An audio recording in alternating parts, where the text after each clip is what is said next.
First, open Chrome, then sign in using your Google account.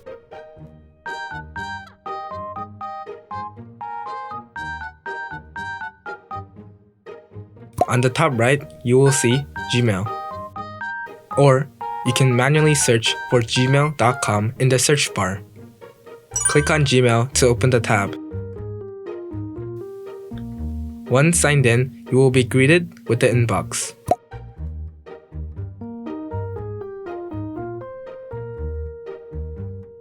Much similar to Google Tabs, there is a search to help you search for specific emails. You can click on the specific email you want to read.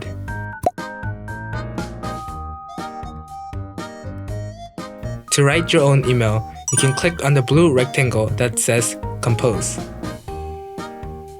In the To part of creating an email, you may put multiple recipients' email if you wish to send an email to multiple people.